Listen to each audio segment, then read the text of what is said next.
बस cyber threat landscape और types of hacking कैसे कैसे हो सकती है, किस तरीके से हो सकती है। सो वो एक हम लोग अभी डिस्कस करेंगे। सो उससे पहले समझने के लिए कि भाई ये जो साइबर सिक्योरिटी डोमेन है पूरा, वो हम लोग क्यों पढ़ते हैं या क्यों समझते हैं, क्या ज़रूरत क्या है, या साइबर सिक्योरिटी का है या इंफॉर्मेशन सिक्योरिटी का है। तो उसके जो बेसिक फंडामेंटल्स है वो ये है कि हम कभी ना कभी कहीं ना कहीं जो साइबर सिक्योरिटी की बात करते हैं या साइबर सिक्योरिटी पे काम करते हैं, सो वो ये चीज़ें अचीव करने के लिए करते हैं। तो जो बेसिक एक 3 चीज़ें हैं, दैट इज़ उसको हम लोग कहते हैं CIA ट्राइंगल या CIA ट्रायड, जहाँ पे पहला है अवेबिलिटी, दूसरा है इंटीग्रिटी, तीसरा है कॉन्फिडेंशियलिटी।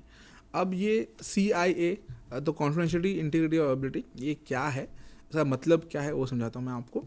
सो कॉन्फिडेंशियलिटी मतलब डेटा कॉन्फिडेंशियल रहना चाहिए। सो अगर मेरे पास कोई डेटा है, राइट, मैं आपको भेजता हूँ डेटा, तो वो जो डेटा भेज रहा हूँ मैं आपको, और मेरे और आपके बीच में ही वो डेटा होना चाहिए। सो वो जो डेटा है अगर मैं आपको भेजता हूँ तो मेरे और आपके बीच में रहेगा, तो वो कॉन्फिडेंशियलिटी उसकी मेंटेन रहेगी। इसलिए कभी कभार आपने देखा होगा बहुत सारी फाइल्स होती है जहाँ पे लिखा होता है रेड कलर में कॉन्फिडेंशियल, राइट, मतलब कॉन्फिडेंशियल है डेटा, आपका एक्सेस नहीं है। अगर आपको वो फाइल आपको मिलती है कि भाई ये आपके लिए है, तो ही आप उसको खोलना चाहिए, बाकी आपको नहीं खोलना चाहिए। ऐसा हमें सिखाया गया है, बताया गया है, राइट। इसका मतलब वही है कि डेटा कॉन्फिडेंशियल डेटा है, जिसने बनाया है, जिसके पास से भेज रहा है, जो भेज रहा है और जिसके पास पहुंच रहा है, उसी तक पहुंचना चाहिए, उसी तक डेटा वही ओपन करे, कोई और ओपन ना करे। डेटा कॉन्फिडेंशियल होना चाहिए, that is called confidentiality.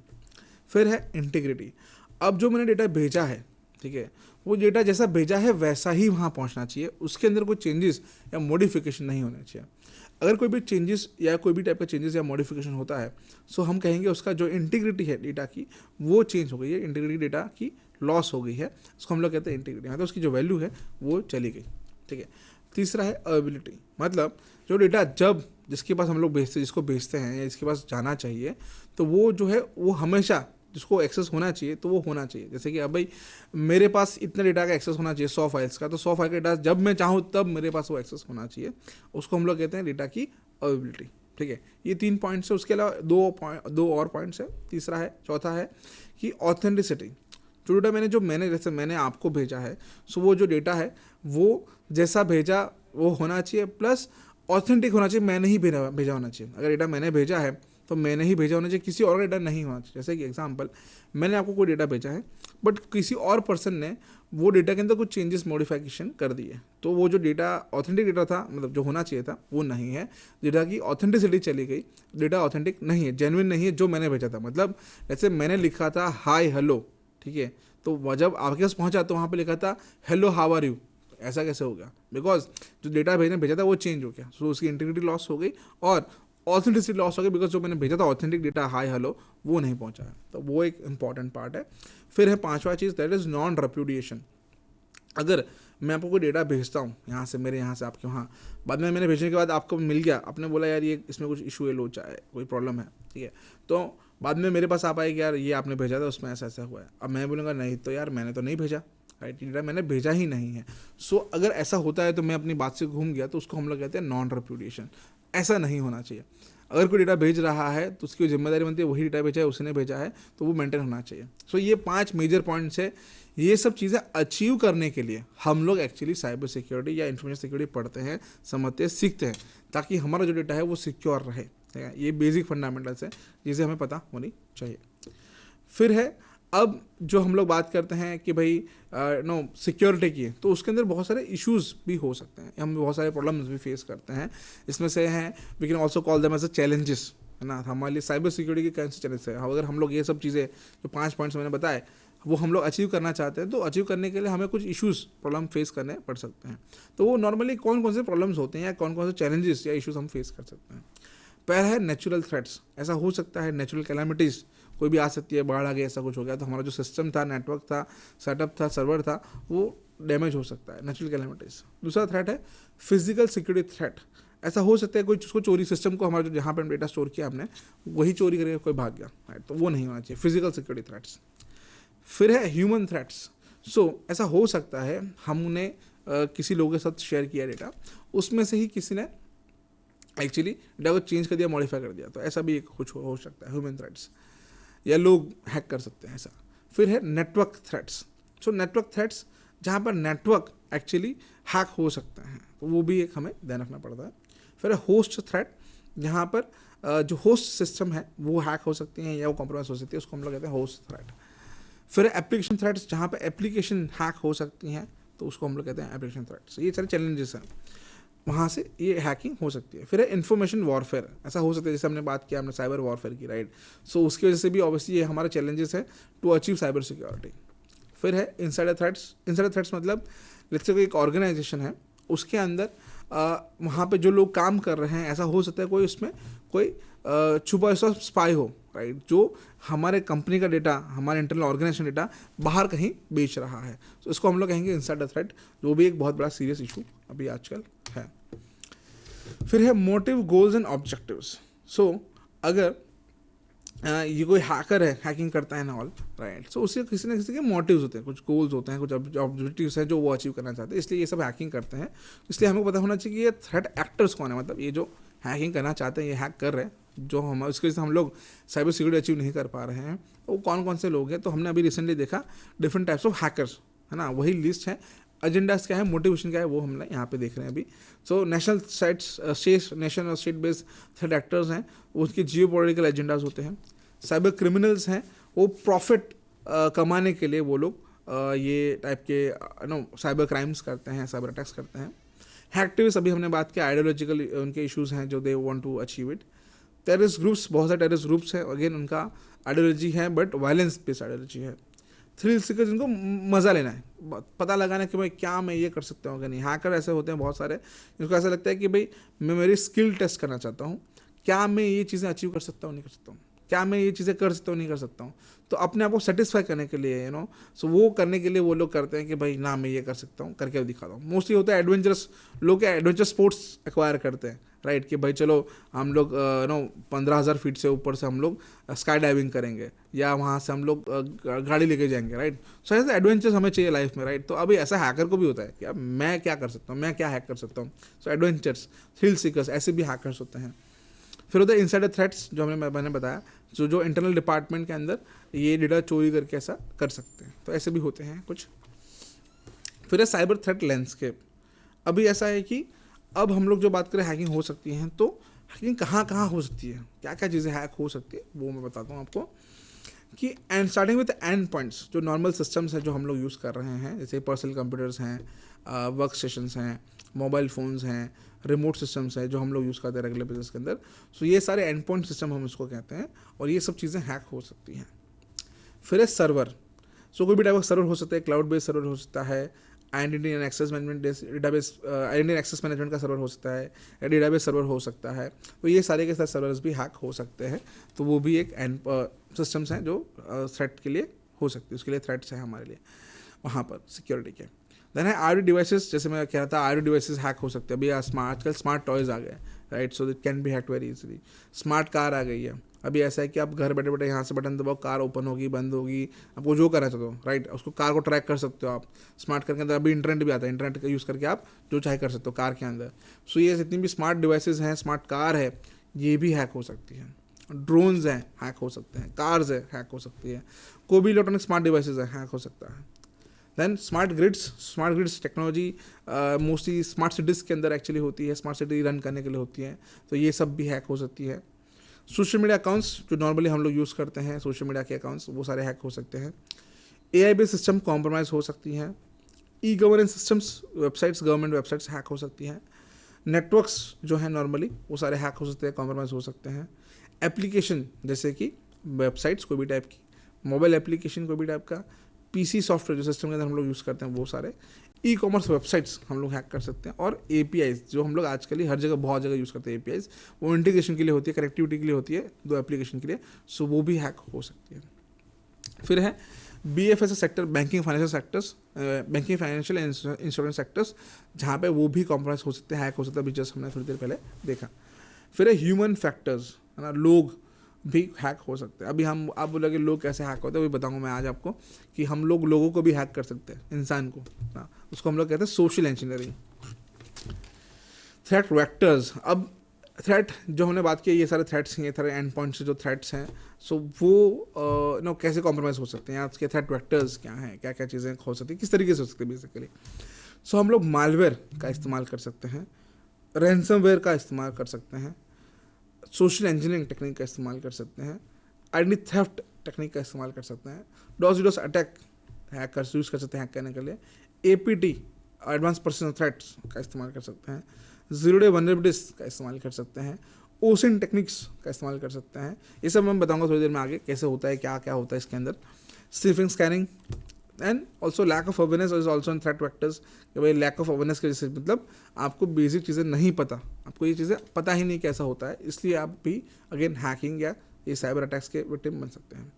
Cloud systems hack हो सकते हैं या उसका यूज़ कर सकते हैं, वेब बेस्ड एप्लीकेशन है, वायरलेस ब्लूटूथ डिवाइसेस हैं, ऑथेंटिकेशन ऑथराइजेशन सिस्टम्स हैं, ये सारे भी हमारे लिए हो सकते हैं कॉम्प्रोमाइज़।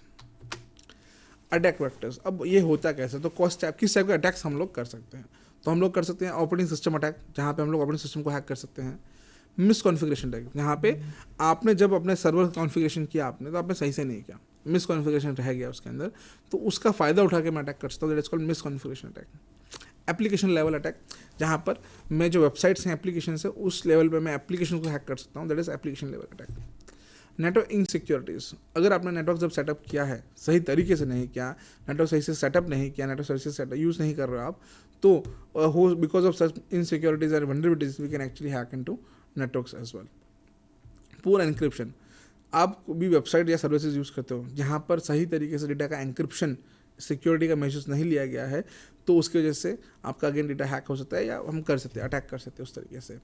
सॉफ्टवेयर वनरेबिलिटीज, ऑब्वियसली मैं जैसे कह रहा हूँ कि बहुत सारी सॉफ्टवेयर्स के अंदर, हार्डवेयर के अंदर, डिवाइस के अंदर, हर एक चीज़ के अंदर वनरेबिलिटीज या लूपहोल्स बिल्कुल होते हैं, जिसका हम लोग यूज़ कर सकते हैं और उसमें हम लोग हैकिंग कर सकते हैं। तो ये एक हो सकती है चीज़ें।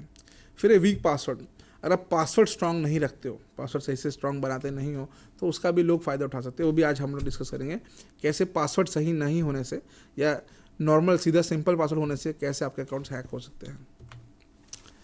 नो हैकिंग मैथोडोलॉजीज, अगर कोई हैकर है राइट, सो जो हैकर है उसको हैकिंग करना है, मैं हैकर हूँ और मुझे हैकिंग करना है, तो मैं किस तरीके से हैकिंग करूँगा, क्या मेथड प्रोसेस करूँ, क्या प्रोसेस फॉलो करूँगा मैं, तो वो एक हम लोग देखते हैं। ये नॉर्मल है, हमें भी जब एथिकल हैकिंग भी करनी होती है तो हम यही प्रोसेस फॉलो करते हैं।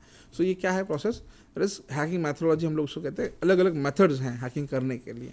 सो पहला जो इसके कुछ स्टेप्स हैं, ठीक है, पहला जो स्टेप्स है that is called reconnaissance, right. Reconnaissance मतलब इन्फॉर्मेशन गैदरिंग भी हम उसको कह सकते हैं, जहाँ पे हम लोग रिकॉनेसेंस कर रहे हैं, इन्फॉर्मेशन गैदर कर रहे हैं, और उसको लोग लोकल भाषा में या हम लोग जो वर्ड यूज़ करते हैं डिफेंस में या ऐसे नॉर्मली, तो उसको हम लोग कहते हैं रेकी। तो recce is an actually abbreviation of reconnaissance. Reconnaissance को हम लोग रेकी भी कहते हैं।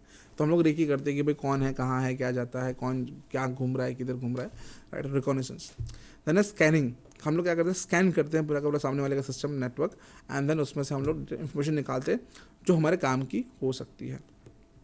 फिर एक गेनिंग एक्सेस, हमने इन्फॉर्मेशन गैदर कर ली, हमने वनरेबिलिटी भी थोड़ी ढूंढ ली, निकाल ली, तो अब हम उसको क्या करेंगे, उसको हैक करने का ट्राई करेंगे। तो कुछ भी तरीके से हम लोग एक्सेस गेन करने का ट्राई करेंगे सामने वाले की सिस्टम में या नेटवर्क के अंदर। That is called gaining access, that is the third phase. Fourth phase है मेंटेनिंग एक्सेस। अब मैंने डेटा तो मतलब मैंने सिस्टम में से इन्फॉर्मेशन तो निकाल दी मैंने, उसको अब हैक करना है भी मैंने कर लिया। अब मुझे लेकिन और डेटा निकालना है, राइट। मुझे मेरा जो एक्सेस मेंटेन करना है ताकि मैं मैक्सिमम डेटा निकाल सकूँ, तो उसको फोर्थ फेज है हमारा मेंटेनिंग एक्सेस, ठीक है। फिर है हमारा कवरिंग एक्सेस, राइट। सो हम लोग अब हैकिंग कर लिया, सब कुछ हमने पकड़ लिया है ना, डेटा निकाल लिया हम लोगों ने, तो अब उसमें से हम लोग डेटा जो हमारा जो इन्फॉर्मेशन है कि भाई ये बंदा जिसने चोरी किया, जैसे मैंने चोरी किया, तब मैंने डेटा निकाल लिया। अब मैं पकड़ा ना जाऊँ इसलिए मैं क्या करूँगा कि मेरा जो डेटा है, सॉरी मेरे जो लॉग्स हैं जिससे मैं ट्रैक हो सकता हूँ, कोई मुझे ऑब्वियसली मैंने हैकिंग किया कोई सिस्टम के अंदर, तो मेरे लॉग्स रह जाएंगे कि भाई मैं आया था। बेसिकली उसको हम लोग कहते हैं फुटप्रिंटिंग, राइट। तो फुटप्रिंटिंग से कोई चेक कर सकता है कि भाई ये हैकिंग सिस्टम किसने हैक किया, भाई इसने हैक किया, उसका IP एड्रेस डिटेल्स मिल जाएगा। तो वो मैं पकड़ा ना जाऊँ इसलिए मैं क्या करूँगा कि मैं मेरे एक्सेस जो है वो कवर कर लूँगा, ताकि कोई पकड़ ना पाए, मुझ तक पहुँच ना पाए वापस तक। उसको हम लोग कहते हैं covering access. It's a 5 phase. So basically हम इसको also call this as an 5 phase of hacking. हम इसको कहते हैं हैकिंग के 5 फेज है ना, हैकिंग के 5 फेज है जिसके अंदर हम लोग ये चीज़ें कर सकते हैं 5 फेज ऑफ हैकिंग से, ठीक है। सो ये उसको हम लोग 5 फेज ऑफ हैकिंग या फिर हैकिंग मैथोलॉजी भी कहते हैं।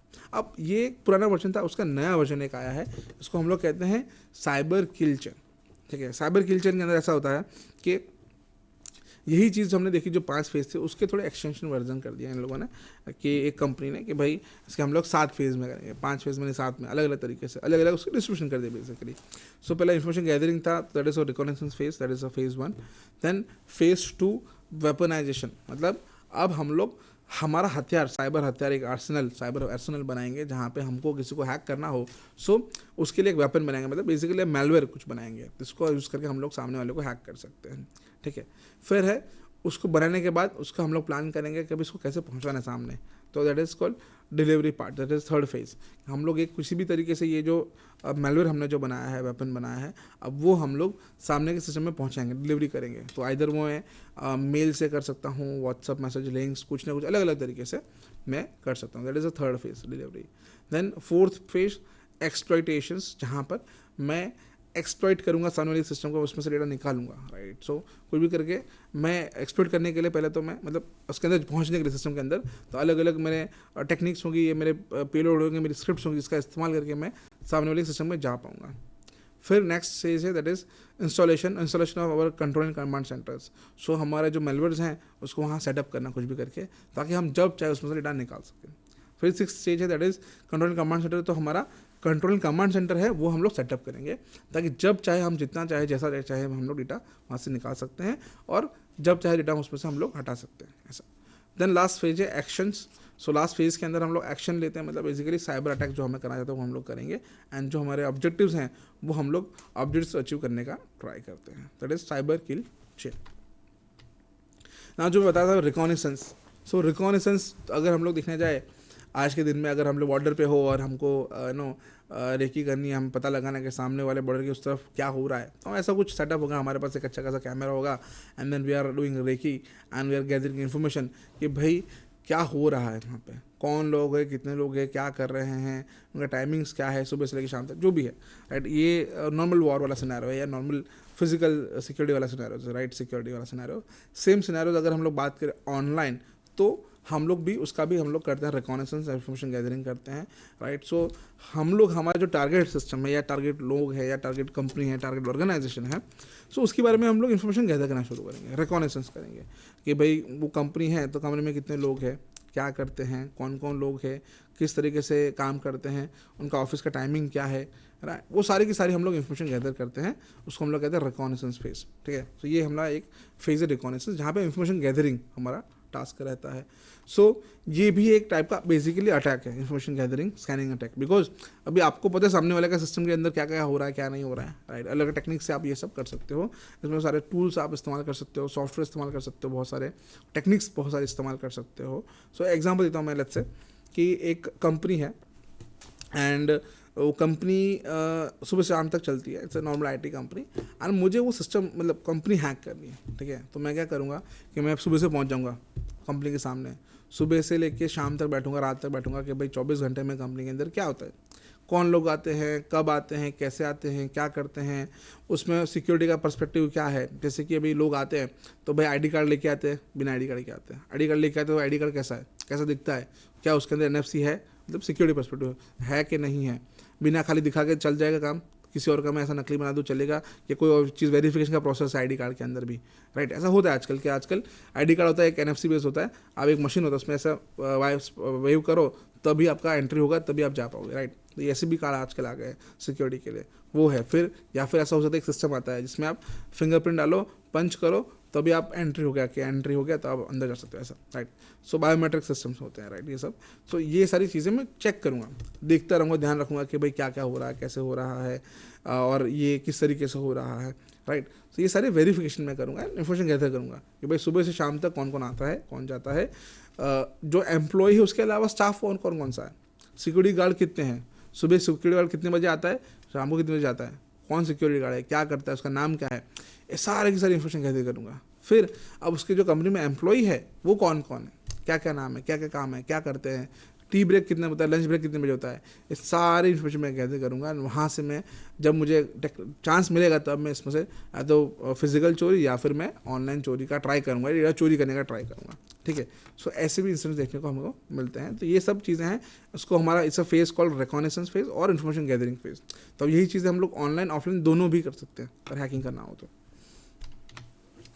फिर है स्निफिंग एंड स्कैनिंग। सो अभी क्या है कि ये भी एक टाइप के अटैक्स है जिसका इस्तेमाल करके हम लोग एक्चुअली अटैक करते हैं बेसिकली सामने वाले को। अब पता नहीं चलता है ऐसा मोस्टली उनको, डिपेंड्स कौन सा स्कैन है इसमें से, सो कौन सा टाइप का अटैक है इसमें से। स्निफिंग होगा तो पता चल जाएगा, स्निफिंग होगा तो पता नहीं चलेगा, स्कैनिंग होगा तो पता चल जाएगा, डिपेंड्स अगेन उसको सिक्योरिटी सिनेरियोस के हिसाब से। सो अगर हम लोग बात करें कि स्कैनिंग के अंदर, तो scanning is we also called that as an active type of attack. इसमें अटैक्स भी होते हैं, एक होता है एक्टिव अटैक, एक होता है पैसिव अटैक। तो जो स्कैनिंग है इट्स अ एक्टिव अटैक जहाँ पे we are actively involving with the network और with the system target, right. And sniffing जहाँ पे हम लोग सिर्फ और सिर्फ चीज़ें देख रहे हैं ना, it's a passive attack, we are not directly doing anything, right. तो इसको हम लोग कहते हैं active attack and passive attack. Active में we are scanning actively in the system और नेटवर्क, तो जहाँ पर हम लोग क्या कर रहे हैं, हम लोग ब्रूट फोर्स मैनर से इन्फॉर्मेशन गैदर करने का ट्राई कर रहे हैं using a tool called Nmap tool, ठीक है। फिर स्नीफिंग जहाँ पे हम लोग सिर्फ पैकेट दिख रहे हैं, कितने नेटवर्क में पैकेट्स आ रहे हैं जा रहे हैं, क्या होता है उसके अंदर, ये देखते हैं। तो इसको यूज़ करने के लिए हम लोग यूज़ करते हैं, करने के लिए हम टूल यूज़ करते हैं वायरशार्क टूल, जिससे हम लोग सिर्फ और सिर्फ पैकेट्स मॉनिटर करते हैं, दैट्स इट। तो ऐसे स्कैनिंग एंड स्नीफिंग हम लोग कर सकते हैं, it's a type of attack. Then है प्रिविलेज एक्सक्लेशन। सो ये भी एक टाइप का अटैक है जहाँ पर आप as a user, normal user हो, है ना, एंड देन अगर लेट्स से नहीं हो तो आप ट्राई करोगे एटलीस्ट एक यूज़र लेने का, ठीक है। तो ऐसा है कि एक पूरा सिस्टम है, एक नेटवर्क एडमिन है, पूरा एक कंपनी है जिसके अंदर 100 यूज़र, 500 लोग हैं, अलग अलग टाइप के लोग हैं, कंपनी में जॉब कर रहे हैं, एम्प्लॉय है कंपनी के, और अलग अलग लेवल पे जॉब कर रहे हैं। सो हर एक का अलग अलग एक्सेस होता है। जैसे एग्जांपल देता हूँ मैं आपको एक और इसी के अंदर कि लेट्स से बैंक है, बैंक।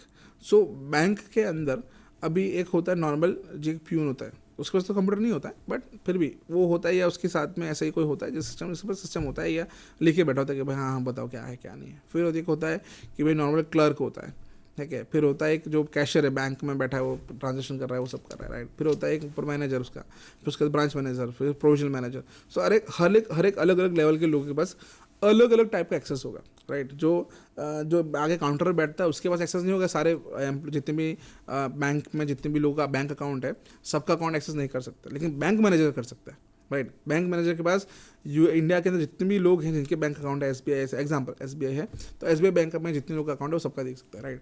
तो वो एक्सेस नॉर्मल क्लर्क के पास नहीं होगा, राइट। वो सिर्फ ट्रांजेक्शन देख सकता है, या कैशियर है तो उससे सिर्फ ट्रांजेक्शन ऐड कर सकता है, डिलीट कर सकता है, रिमूव कर सकता है, चेंजेस कर सकता है, ऐसा। सो ऐसे हर एक अलग अलग लेवल के एक्सेस रहते हैं। तो हम लोग प्रिविलेजेस कहते हैं, इसको अलग टाइप के प्रिविलेजेस।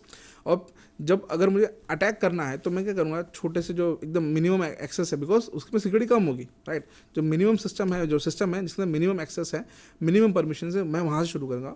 पहले मैं वो नीचे वाला सिस्टम हैक करूँगा, फिर धीरे धीरे धीरे करते मैं बड़ा जो सिस्टम है जहाँ मैक्सिमम एक्सेस है वो हैक करने का ट्राई करूँगा। तो इस अटैक को हम लोग कहते हैं प्रिविलेज एस्केलेशन।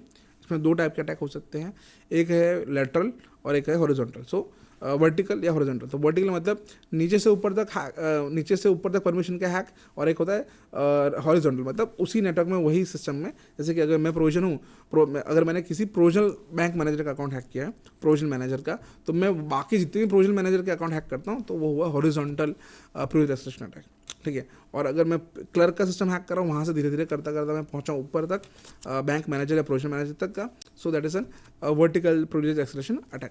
सो ये दो टाइप के अटैक्स जो हैं ये प्रिविलेज एस्केलेशन में भी होते हैं, और ये भी बहुत होता है। जैसे मैंने अभी एग्जांपल दिया था आपको कि जो नॉर्थ कोरिया वाला, तो हैकर ने एक सिस्टम हैक किया, धीरे धीरे करके उसने उसी हॉरिजॉन्टल लेयर में और सिस्टम हैक किया, एंड देन बाद में वर्टिकली उसने एक्सपेंड किया, एंड देन प्रिविलेज एस्केलेशन कर करके उसने सारे सिस्टम्स हैक कर लिए। तो ये भी हो सकता है ऑब्वियसली।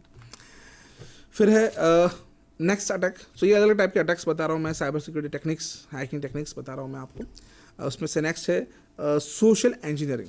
नाउ सोशल इंजीनियरिंग एक टाइप ऑफ अटैक जहाँ पे भी मैं बता रहा था human hacking, right. Social engineering के अंदर ऐसा होता है कि हम लोग ह्यूमन हैकिंग की बात करते हैं, जहाँ पे हम लोग ह्यूमन को हैक कर सकते हैं। We can actually use some personal information right, उनकी पर्सनल इन्फॉर्मेशन निकाल सकते हैं, या उनका बिहेवियर जो ह्यूमन बिहेवियर है, नॉर्मल ह्यूमन टेंडेंसी है हमारा, जैसे मैंने बताया पेन ड्राइव वाला, राइट।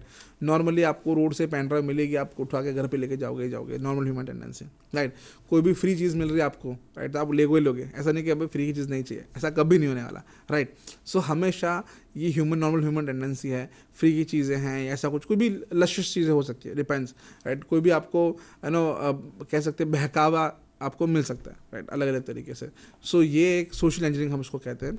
इसमें बहुत सारे टाइप के सोशल इंजीनियरिंग होते हैं, कुछ मैं डिस्कस करूंगा आज और कुछ करूंगा कल। So yes, it's a type of attack जहाँ पे आपके साथ आप विक्टिम बन सकते हो सोशल इंजीनियरिंग के। कुछ एग्जांपल केस स्टडीज भी हैं जो आज शेयर करूंगा आपके साथ जब सेशन हम लोग बात करेंगे साइबर क्राइम के टाइप्स की, ठीक है। सो ये भी एक बहुत कॉमन है, इसके अंदर एक जो फेमस है, एक बहुत कॉमन है, दैट इज़ फिशिंग अटैक, जहाँ पर आपको कोई पर्सन, जैसे कि एग्जांपल, जैसे कि अभी मैंने बताया था फ़ोन वाला, या बैंक से कॉल आता है, आपको बोलता है मैं बैंक से बोल रहा हूँ, but it's not from bank, right, इसको हम लोग विशिंग कहते हैं। सिमिलरली अगर मैं आपको कोई मेल कर रहा हूँ आपके नाम से, जैसे कि एग्जांपल अगर आप ऑफिस में हो या आपको मेल आता है कब, जैसे कि आप बीएसएफ में हो, तो बीएसएफ में आपको आपके जो सीनियर है डीजी सर से आपको मेल आएगा कि भाई ये पर्टिकुलर बैंक अकाउंट है, इसमें एक ट्रांजेक्शन करना है, इतने रुपये का आपको डोनेट करना है, इमरजेंसी है, सबको करना है। तो अब डीजी सर से मेल आया तो आप तो यही बात है, सीधी बात है कि भाई डीजी सर ने बोला हमको करना पड़ेगा, आप मना नहीं करने वाले, राइट। सो वही एक उसका फ़ायदा, वो डर का फ़ायदा, वो है ना हमारा, बिकॉज हम डीजी सर को पूछने नहीं जानने वाले कि सर आपने मेल किया, राइट, आपको मेल आया तो आप फॉलो करोगे हम लोग, राइट, ये हमारा नॉर्मल आदत है। जैसे घर पे फ़ोन आया, पापा का फ़ोन आया, भाई पेमेंट कर दे यहाँ पे इस कोड पे या इस बंदे पे इस नंबर पे, तो आप कर दोगे। पापा को पूछोगे नहीं कहाँ करना है, क्यों करना है, किस लिए करना चाहिए, ऐसा नहीं पूछोगे, सेम सिनेरियो। सो आप ट्रांजेक्शन कर दोगे, बाद में पता लगा अरे यार ये तो फेक ईमेल था, इट्स अ फिशिंग ईमेल ना, डीजी सर का मेल नहीं था, लोगों ने वो नाम इस्तेमाल इस तरीके से किया था कि वो लगा कि it's mail from DG sir. तो ऐसे बहुत सारे एग्जांपल्स हैं, बहुत सारे हैं। इसको हम लोग कहते हैं फिशिंग मेल अटैक, जहाँ पे फिशिंग करते हैं लोग, ये फिशिंग अटैक है, ठीक है। उसमें एग्जांपल जैसे कि ये एक आपको फोटो दिखेगा, देखो ये, तो इसमें आपको लगेगा कि ये फेसबुक से आया है आपको। जैसे कि नॉर्मली क्या होता है, आप फेसबुक अकाउंट यूज़ करते हो तो ऐसे मेल्स आपको आते रहते हैं कि भाई फेसबुक से मेल आया कि भाई आपके फेसबुक अकाउंट में ये एक्टिविटी हुई है, किसी ने आपको रिक्वेस्ट भेजी है, या किसी ने आपको कोई नंबर भेजा है, कुछ मैसेज भेजा है, ऐसा कुछ आपको नोटिफिकेशन आएगा, ठीक है। तो ये जो नोटिफिकेशन आएगा तो आपको मेल में ऐसा कुछ दिखता है, आपको लगेगा ये मेल ही है, फेसबुक से आया है, बट इस पर आपको कोई लिंक दिया होगा। जैसे कि एग्जांपल आपको आजकल आता है कि भाई फेसबुक जो है आपका अकाउंट है फेसबुक, किसी ने एक्सेस करने का ट्राई किया, आपको मेल आएगा कि someone try to access your Facebook account, तो आप बोलोगे यार भाई मेरा अकाउंट कोई हैक कर रहा है ना, किसी ने एक्सेस कर लिया मेरा अकाउंट। तो उसमें लिखा होगा click on this link to verify, जैसे उस पर लिंक पे क्लिक करोगे आप, तो आपको दिखेगा कि ये कोई अकाउंट आपने कोई एक्सेस, ये आईपी एड्रेस है, ये लोकेशन आपका अकाउंट एक्सेस कर रहा है, ठीक है। आपको पता चल गया कि ऐसा कुछ हो रहा है, अच्छा बच गया, बट आपको पता नहीं था कि वो मेल एक्चुअली फेसबुक ने नहीं किया था, किसी हैकर ने किया था। जैसे आपने उस लिंक पे क्लिक किया, आपके सिस्टम में, आपके लैपटॉप में, आपके पीसी में, आपके फ़ोन में किसी ने मेलवेयर इंस्टॉल कर लिया और आपका फ़ोन आपका हैक हो सकता है, और हो ही गया ऑलमोस्ट, राइट। या फिर आपका जो फेसबुक अकाउंट है वो हैक हो गया है। सो उसमें ऐसा कभी कभार होता है कि ये लोग एक फेक फेसबुक अकाउंट बनाते हैं, फेसबुक वेबसाइट बनाते हैं, तो आपने उस पर लिंक पर क्लिक किया, बोलेगा please log in with Facebook to check this thing out. So आपको लगा कि अच्छा फेसबुक से लॉगिन करना पड़ेगा तब जाके मैं ये देख पाऊंगा, तो आप क्या करोगे, लॉगिन कर लोगे। आपको लगा कि चलो देखना है मुझे मेरा अकाउंट कौन हैक कर रहा है, आप पकड़ेंगे, रोकेंगे, ऐसा करके आप देख कर दोगे, पासवर्ड डाल दोगे, यूज़र नेम पासवर्ड डाल दोगे। लेकिन एक्चुअली आपका अकाउंट हैक नहीं हुआ था। जब आपने यूज़र नेम पासवर्ड डाला तब एक्चुअली आपका यूज़र नेम पासवर्ड वो हैकर तक पहुंच गया, वो हैकर आपके पास आपका अकाउंट का डिटेल्स मिल गया उसको, अब वो जब चाहे तब आपका अकाउंट एक्सेस कर सकता है। इसको हम लोग कहते हैं फिशिंग अटैक, ठीक है। तो ये फिशिंग एक होता है, बहुत कॉमन है, बहुत होता है। मास फिशिंग होता है, अलग टाइप के फिशिंग्स में होता है, वो भी मैं डिस्कस करूँगा आज आपके साथ, बट यस ये बहुत कॉमन है। हमेशा कभी भी कोई भी टाइप का आपको ईमेल आता है, इवन एसएमएस भी आता है, ये सब हर जगह होता है, ठीक है। कॉल्स भी आते हैं, सो ज़रूरी नहीं है कि वो जेन्युइन हो, फेक हो सकता है। ऑलवेज प्लीज़ ऑलवेज वेरीफाई कि भाई ये एक्चुअली हैक और ये मेल आया तो सच में उसने किया है या कि इन्होंने किया है। तो आपको जैसे कि मेल आता है कि एग्जांपल, एक और एग्जांपल, जैसे कि आपको मेल आया कि ये महीने की सैलरी आपको नहीं मिलने वाली, ठीक है, और चाहिए तो इस पर फ़ोन करो। आप फ़ोन करोगे तो वो बोलेगा बंदा कि भाई हाँ मैं ये डिपार्टमेंट्स हूँ, ये इश्यूज़ हैं, इसे नहीं मिलेगा। फिर बोलेगा कि अच्छा आपको चाहिए क्या, तो मैं कर दूंगा, बट आपको ये यहाँ से मैं गूगल पे से या किसी से कर दूंगा, ऐसा उल्लू बनाने के लिए। देन आपको पैसे चाहिए ऑब्वियसली, तो आप एग्री कर जाओगे, तो पैसे आने की जगह चले जाएंगे। सो ऐसा बहुत बहुत केस होते हैं। मैं बताता हूँ एग्जांपल एक, ये सब रेगुलर केस स्टडीज़ मेरे पास आते हैं, लोग आते हैं हमारे पास कि हमारे साथ ऐसा ऐसा साइबर क्राइम हुआ है। जैसे एक एग्जांपल कि एक मेरा फ्रेंड है, उसका स्टार्टअप है, उसका कंपनी है, तो उसका एक इंटर्न है, नया नया इंटर्न लिया था, तो उसको मेल आया मेरे फ्रेंड के नाम से कि भाई, उसका जो नाम था वो कि भाई एक क्लाइंट है, मैं मीटिंग में जा रहा हूँ, उसका और एक दूसरा क्लाइंट है, उसका पेमेंट एक करना रह गया, तो वो कर देना, शाम को मैं आके पैसे दे दूंगा, ऐसा मेल आया, ठीक है। और नाम सेम था, तो उसको लगा कि उन्हीं का मेल होगा, तो उसने पेमेंट कर दिया 15,000 रुपये। अब शाम को जाए, एकदम मीटिंग हुआ कि भाई हाँ क्या किया आज, बोले सर आपने बोला था पेमेंट मैंने कर दिया। किसको पेमेंट किया, किस बात का पेमेंट, मैंने तो कहीं बोला था सर, आपका मेल आया था, उसमें लिखा था डिटेल्स, नाम नंबर और पेमेंट डिटेल्स दिखा था, मैंने कर दिया पैसे, पर मैंने तो कभी कहा ही नहीं। So it was a fake phishing mail, जिसमें वो बंदा वो फंस गया है, उसने बिना पूछे बिना वेरीफाई किए पेमेंट कर दिया, पेमेंट चला गया। अब हैकर के पास 15,000 चले गए। तो ऐसे बहुत केसेस देखे हैं हम लोगों ने जहाँ पर इस तरीके से फ्रॉड्स होते हैं, साइबर क्राइम्स होते हैं। सो ये ध्यान रखना है कि हमेशा कोई भी आपका मेल आता है, मैसेज आता है या कॉल भी आता है, तो वेरीफाई करना है हमेशा सामने वाला कौन है। आप नहीं पहचानते तो डू नॉट ट्रस्ट देम। बोल रहा है बैंक से कॉल है तो टेंशन नहीं है, बैंक में आपकी ब्रांच में जाके मिल लो एक बार, ठीक है। तो अगर बैंक बोलेगा अकाउंट बंद करे, ठीक है कोई बात, बैंक कर दो, हम वापस जाके चालू करवा देंगे, ठीक है। एंड फ़ोन पे कभी किसी चीज़ की बात, कभी किसी भी इंसान की बात नहीं माननी हमें। फिर है आइडेंटिटी थेफ्ट। ये बहुत कॉमन साइबर अटैक हो गया आजकल, जहाँ पर आपका नाम का इस्तेमाल किया जाता है। आइडेंटिटी मतलब आपकी पहचान, राइट। सो उसकी पहचान का चोरी किया जाता है। कैसे, जैसे कि फेसबुक, आपका अकाउंट है फेसबुक पे, तो फेसबुक में आपके ही नाम का एक अकाउंट बनेगा, जिसमें ही आपके ही फ़ोटोज़ होंगे, आपकी ही इन्फॉर्मेशन होगी, बिकॉज आपका जो फेसबुक प्रोफाइल अकाउंट है उसमें सब कुछ आपने मेंशन किया हुआ है, आपका फ़ोटो है, आपका नाम है, आपकी डेट ऑफ बर्थ है, आप कहाँ घूम रहे हो, कहाँ नहीं, सारी डिटेल्स पब्लिकली अवेलेबल है। हैकर क्या करेगा और स्कैमर क्या करेगा, आपकी वो डिटेल्स लेगा एंड देन एक फेक अकाउंट बनाएगा, सेम आपके नाम से अकाउंट बनाएगा, आपका फोटो होगा, एंड देन वो क्या करेगा, आपके फ्रेंड लिस्ट में जितने भी लोग हैं उसमें से जाके उनके आपकी फ्रेंड लिस्ट में आपके फ्रेंड्स को ही मैसेज करेगा और फ्रेंड रिक्वेस्ट भेजेगा कि भाई मेरा पुराना अकाउंट हैक हो गया, नया अकाउंट ये रहा। ऐसे दोस्ती करेगा आपके साथ। फिर आपको बोलेगा आपका दोस्ती है, ठीक है। फिर वो बोलेगा यार थोड़ा इमरजेंसी है, पैसे की ज़रूरत है, मैं तुमको 15 दिन में लौटा दूंगा। अब वो बोलेगा सही बात है, दोस्त है, कमाता है, ऐसा तो है नहीं कि नहीं दे पाएगा, महीने में दे देगा, कोई बात नहीं। तो वो बोलेगा यार पैसे की ज़रूरत है, इमरजेंसी। और emergency sense of emergency create करते हैं कि भाई जैसे कोरोना के, यार फैमिली में कोरोना हो गया है, मेडिकल इमरजेंसी है, पैसे भेज दो। तो आप भी सोचोगे नहीं चलो दो मेडिकल इमरजेंसी तो उसकी मदद करनी चाहिए, आप पैसे दे दोगे। जब आपका दोस्त को मिलेंगे भाई पैसे कब दे रहा है, कौन से पैसे, किस बात के पैसे, बोले भेजे तो थे, अरे भाई इट्स फ्रॉड हुआ गया आपके साथ, ठीक है। तो इस तरीके से, और पूरा का पूरा आइडेंटिटी सेम आइडेंटिटी, जैसा आपका नाम डिटेल से सब कुछ सेम होता है, इसको हम लोग कहते हैं आइडेंटिटी थेफ्ट, जहाँ पे आपकी किसी की आइडेंटिटी का इस्तेमाल किया जाता है, कोई और इंसान होता है ना, उसका फ्रॉड होता है। तो आइडेंटिटी थेफ्ट फ्रॉड्स बहुत ही कॉमन है, बहुत होते हैं, और ऐसे साइबर क्राइम्स भी ऐसे होते रहते हैं। इसके साथ साथ ध्यान रखना है, साइबर क्राइम में आइडेंटिटी थेफ्ट के बारे में और बात करेंगे हम आगे नेक्स्ट सेशन में, बट यस ऐसा भी होता है। फिर है एडवांस पर्सिस्टेंट थ्रेट, APT। सो APT एडवांस पर्सिस्टेंट थ्रेट अभी लेटेस्ट टाइप का थ्रेट है, साइबर अटैक है, जहाँ पर लेटेस्ट में हैकर ग्रुप्स होते हैं आजकल। अब पहले हैकर्स अकेले काम करते थे, अभी ऐसा हो गया साथ में मिलकर काम करते हैं। तो हैकर ग्रुप होते हैं, वो क्या करते हैं कि एडवांस टाइप का मैलवेयर बनाते हैं और धीरे धीरे धीरे करके कोई सिस्टम के अंदर घुसते हैं, नेटवर्क के अंदर घुसते हैं एंड हैकिंग करते हैं, एंड जब काम हो जाता है तब डेटा निकाल के चोरी करके बेच देते हैं, ठीक है। उसको हम लोग कहते हैं एडवांस पर्सन थ्रेट, जिसको आप डिटेक्ट नहीं कर पाते और कभी भी नहीं होता, आज तक कभी नहीं हुआ ऐसा कोई APT डिटेक्ट कर पाया कोई कंपनी कि ऐसा हैक हो गया। तो और नॉर्मली ऐसा होता है, कोई कंपनी हैक होती है तो कंपनी को 1 साल बाद तो चलता है कि 1 साल पहले हमारी कंपनी हैक हुई थी। तो ऐसा सिनेरियोस रहता है। तो इसलिए हमें ध्यान रखना चाहिए ये सब चीज़ें, एडवांस पर्सन थ्रेट कौन कौन सी है, किस तरीके से है, डिटेक्शन कैसे हम लोग कर सकते हैं, कैसे रोक सकते हैं, थोड़ा जानना ज़रूरी है। सो उसके एग्जाम्पल्स में एक है, एक केस स्टडी है, डीप पांडा करके एक APT था। सो उन्होंने मिलके वो APT जो एक ग्रुप था, उन्होंने ये APT अटैक का इस्तेमाल किया था एंड उन्होंने US गवर्नमेंट के ऑफिसेस का डेटा हैक किया था, उसमें पर्सनल मैनेजमेंट ऑफिस का डेटा हैक किया था। एंड मोस्टली ये जो अटैक हुआ था वो चाइना का ओरिजिन था, चाइनीज़ हैकर्स ने किसने ये सब अटैक उन्होंने किया था। तो ऐसे भी केसेस देखने को हमको मिलते हैं। फिर है zero day attacks, zero day vulnerabilities. So zero day vulnerabilities क्या है? सो अब जीरो डे जो है उसको हम लोग यूजुअली अक्सर जीरो डे वनरेबिलिटीज कहते हैं। वनरेबिलिटीज मतलब लूप होल्स, कोई इशूज़, कोई प्रॉब्लम जिसका हम लोग इस्तेमाल कर सकते हैं हमारे मर्जी के हिसाब से, राइट। तो ये जीरो डेज वनरेबिलिटीज़ क्या है? ऐसी वनरेबिलिटीज़ और ऐसे लूप होल जिसका ना किसी को पता ही नहीं है। जैसे मैंने एक वनरेबिलिटी फाइंड किया जिसका इस्तेमाल करके मैं कोई भी सिस्टम, एग्जाम्पल दे रहा हूँ, जिसका मैं वनरेबिलिटी का इस्तेमाल करके मैं कोई भी विंडोज़ 10 ऑपरेटिंग सिस्टम में हैक कर सकता हूँ, दुनिया में कोई भी सिस्टम क्यों ना हो, एंड वो वनरेबिलिटी सिर्फ और सिर्फ मुझे ही पता है कि वो कैसे मैं इसको एक्सप्लॉइट कर सकता हूँ। ठीक है, ऐसी वनरेबिलिटीज, उसका कोई पैच नहीं है, इसको पता नहीं है, कोई अवेयरनेस नहीं है, इसको हम लोग कहते हैं 0 डे वनरेबिलिटीज। इसका इस्तेमाल करके हम लोग कोई भी सिस्टम हैक कर सकते हैं और वो कोई भी वनरेबिलिटी हो सकती है। सो ऐसी एक वनरेबिलिटी थी एडोब की। सो एक बहुत वेल नोन बना फ्लैश एडोब फ्लैशवेयर है।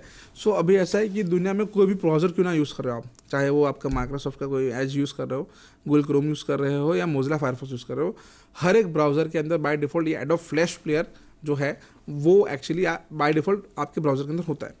अब उसके अंदर वनरेबिलिटी थी एक, जिसका यूज़ करके आप एक्चुअली कुछ चीज़ें जो चाहे स्क्रिप्ट चाहे वो आप रन कर सकते हो। ठीक है, सो एक हैकर ने ये वनरेबिलिटी का इस्तेमाल किया एंड जितने भी लोग हो सकते हैं मैक्सिमम लोगों के अंदर सिस्टम के अंदर ये मैलवेयर मतलब एक स्क्रिप्ट बना के डाल दिया, जिसके अंदर ब्राउज़र के अंदर जितना भी डेटा स्टोर होता है आपका यूज़र नेम पासवर्ड जो आपके यूजुअली आप स्टोर करते हो, अभी अगेन उसके बारे में बताऊंगा मैं आपको क्या ध्यान रखना है उसका, बट हाँ जो यूज़र नेम पासवर्ड आपके ब्राउज़र के अंदर स्टोर होते हैं तो वो स्टोर होते हैं, तो वो क्रैप करके वो हैकर तक पहुंचाता था वो ये मैलवेयर एक सॉफ्टवेयर, राइट, जो आपके ब्राउज़र में इंस्टॉल होता था, आपको पता भी नहीं। तो ये 0 डे वनरेबिलिटीज का इस्तेमाल करके वो हैकर ने वो किया एंड हज़ारों करोड़ों लोगों का डेटा उसमें से निकाला एंड देन बाद में बेच दिया एंड बाद में डंप मिला तो पता चला कि भाई दुनिया के ऑलमोस्ट आधे लोगों का डेटा वहाँ था कि जहाँ जिसके आपके यूज़र नेम पासवर्ड वहाँ मिल रहे थे। सो 0 डे वनरेबिलिटीज, ऐसी बहुत सारी वनरेबिलिटीज़ हैं जिसका इस्तेमाल करके आप एक्चुअली चीज़ें हैक कर सकते हो। तो ये बहुत फेमस वनरेबिलिटीज़ हैं, आपको ढूंढना मोला मुश्किल है लेकिन मिल जाए तो बहुत काम किए हैं। फिर एक cloud security. So cloud security बहुत एडवांस लेवल का टॉपिक है, जहाँ पर हम लोग एक्चुअली जब चीज़ें सर्वर पे थी नॉर्मली थी, तो उसके बाद हम लोगों ने उसको सिक्योरिटी का पर्सपेक्टिव दिया कि भाई इसको सिक्योरिटी सर्वर सिक्योरिटी हम लोग काम करते थे। फिर आया नेटवर्क सिक्योरिटी, फिर आया क्लाउड आ गया, तो क्लाउड पूरा नया इंफ्रास्ट्रक्चर है। सो क्लाउड सिक्योरिटी कैसे कर सकते हैं, उसके बहुत सारे कंप्लायंसेस है, बहुत सारे रूल्स हैं, रेगुलेशंस हैं, उसमें से कुछ बता देता हूँ ऊपर से मैं आपको। जैसे कि भाई अगर आपका क्लाउड सर्वर है तो हमेशा क्लाउड के अंदर हमें ये आइडेंटिटी एंड एक्सेस मैनेजमेंट का इस्तेमाल करना चाहिए, ताकि कोई भी अननोन पर्सन या लेजिटिमेट पर्सन ही डेटा एक्सेस कर पाए, कोई और ना कर पाए। देन जब आप सेटअप कर रहे हो क्लाउड तो अच्छी तरीके से प्रॉपर कॉन्फ़िगरेशन के साथ आपको एक्चुअली सेटअप आपको करना चाहिए क्लाउड का। फिर है क्लाउड जब आप इस्तेमाल करो तो आपको एक क्लाउड सिक्योरिटी गेटवेज का इस्तेमाल हमेशा करना चाहिए, ताकि आपका जो लोग इस्तेमाल कर रहे हैं क्लाउड एक्सेस कर रहे हैं, सो वो उसके सिक्योरिटी मेजर्स हम लोग ले सकें, कौन कर रहा है, कैसे कर रहा है, कब कर रहा है, किस तरीके से कर रहा है, वो हम लोग मॉनिटर कर पाए।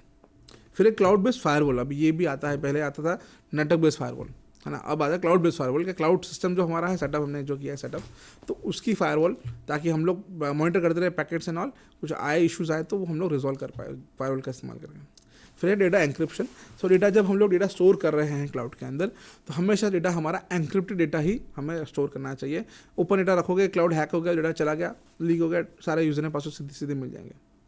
फिर है threat intelligence, IDS and IPS। सो अभी ये नए कंसेप्ट आए हैं IDS IPS के साथ थ्रेट इंटेलिजेंस, जहाँ पर एक बार IDS IPS क्या है, intrusion detection system, intrusion prevention system, जहाँ पर अगर कोई साइबर अटैक हो रहा है आपके ऊपर तो उसको ये इंट्रूजन डिटेक्शन सिस्टम डिटेक्ट करेगा कि भाई कैसे अटैक हो रहा है। ठीक है, फिर है इंट्रूजन प्रिवेंशन सिस्टम, वो प्रिवेंट करेगा, रोकेगा कि भाई ये अटैक ना हो पाए, है ना। जैसे कि अगर लेट्स से अननोन पैकेट्स आ रहे हैं, उसको स्कैन करेगा, देखा अननोन पैकेट्स हैं, इनअप्रोप्रिएट पैकेट्स है, उसको ड्रॉप कर दो, छोड़ दो, और इसको IP एड्रेस को ब्लॉक कर दो, ताकि नेक्स्ट टाइम कोई पैकेट या ऐसा कुछ भी ना आए ये IP एड्रेस से। ठीक है, सो ये IDS IPS। अभी लेट्स से अभी नेगुलर अटैक्स हो रहे हैं ये सब चीज़ें, और हमको रोकना है नेक्स्ट टाइम ना हो, तो उसके लिए हम लोग यूज़ करते हैं थ्रेट इंटेलिजेंस सिस्टम, जो थ्रेट डिटेक्ट करता है कि भाई इस तरीके से आपका सिस्टम, आपका नेटवर्क हैक हो सकता है या पहले हुआ है, तो नेक्स्ट टाइम ना हो उसके लिए एडवांस सिस्टम हमने सेटअप यूज़ करते हो, that is called threat intelligence setup.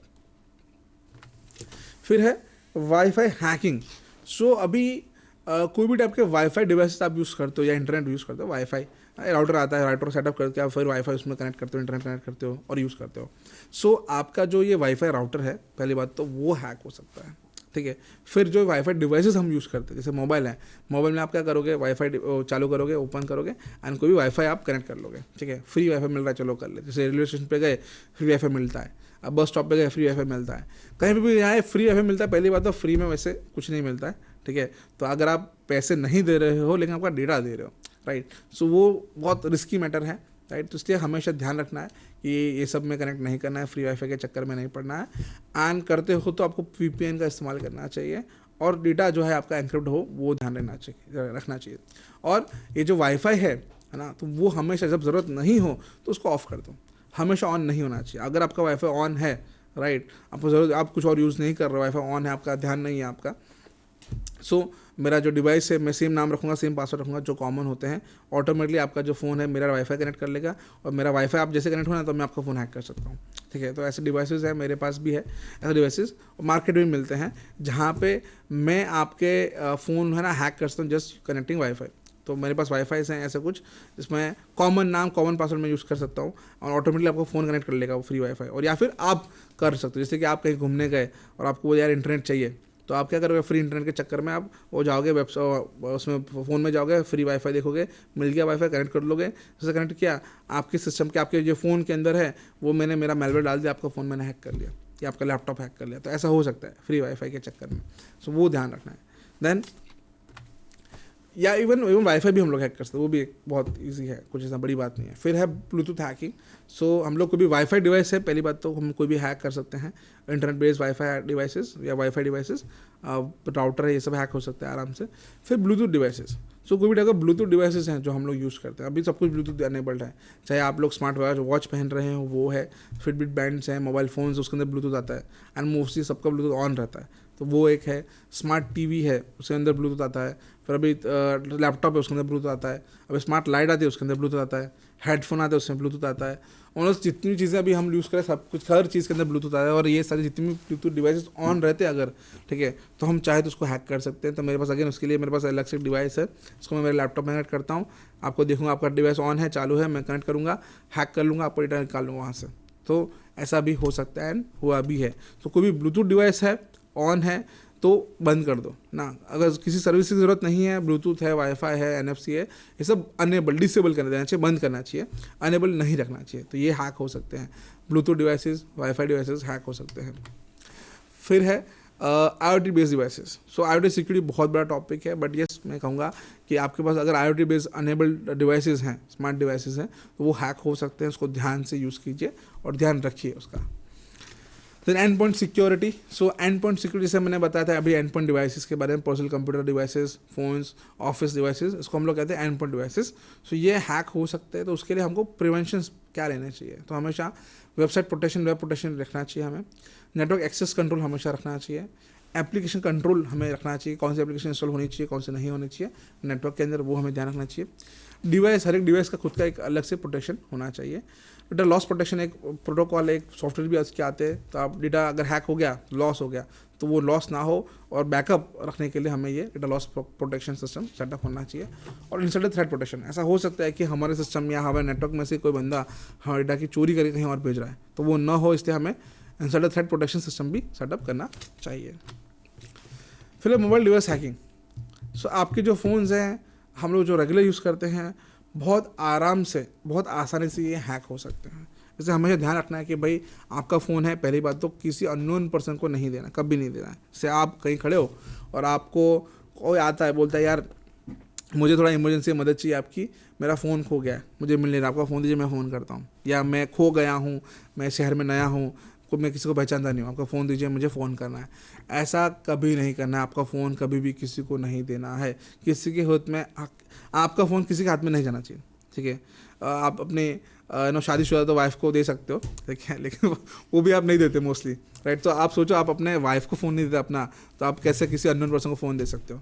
सो हमेशा आपका जो फ़ोन है, पर्सनल फ़ोन है, कभी किसी को नहीं देना चाहिए। उसकी सिक्योरिटी बहुत इंपॉर्टेंट है, बिकॉज फ़ोन आपको पता भी चलेगा नहीं आपका फ़ोन कब हैक कर लिया उसने, उसके अंदर कोई एप्लीकेशन इंस्टॉल कर ली, या कोई कॉल नंबर पे फ़ोन करके कुछ करके OTP मंगा लिया, आपके फ़ोन से कुछ डेटा चला गया, पैसे चले गए, कुछ भी जा सकता है, राइट। तो वो नहीं जाना चाहिए, वो ध्यान रखना है आपको। इन्फॉर्मेशन लीक नहीं होनी चाहिए आपके फ़ोन से, बहुत इंपॉर्टेंट है। और ये बहुत ईजिली हो जाता है। जैसे कि एग्जाम्पल दिखाता हूँ मैं आपको, ये एक वीडियो में प्ले करता हूँ। सो यहाँ पे आप देखोगे यहाँ पे, सो ये दो फ़ोन है, यहाँ पहले ये दिखते हैं हम लोग। सो एक फ़ोन है जहाँ से अटैक हो रहा है, एक फ़ोन है जहाँ विक्टिम बन रहा है। तो अभी ये जो फ़ोन है उसमें ऑलरेडी ये विक्टिम हो चुका है। अब ये एक लिंक भेजेगा ये फ़ोन में, जैसे ये फ़ोन पे लिंक पे क्लिक करेगा, ऑटोमेटिकली उसके फ़ोन के अंदर अपने आप एक एप्लीकेशन इंस्टॉल हो जाएगी, उसके फ़ोन का हैक हो जाएगा और ये फ़ोन का डेटा चला जाएगा। देखो मैं प्ले करता हूँ।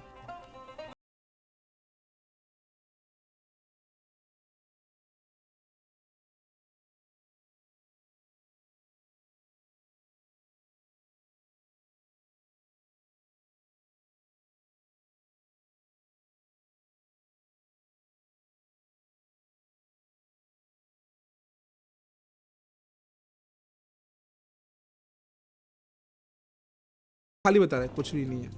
बट ऑटोमेटिकली फ़ोन में बैकग्राउंड के अंदर एक लिंक पे क्लिक करने से ऑटोमेटिकली फ़ोन के अंदर ऑटोमेटिकली एक मेलवेयर इंस्टॉल हो जाएगा, एक वायरस इंस्टॉल हो जाएगा, आपका फ़ोन हैक कर लेगा।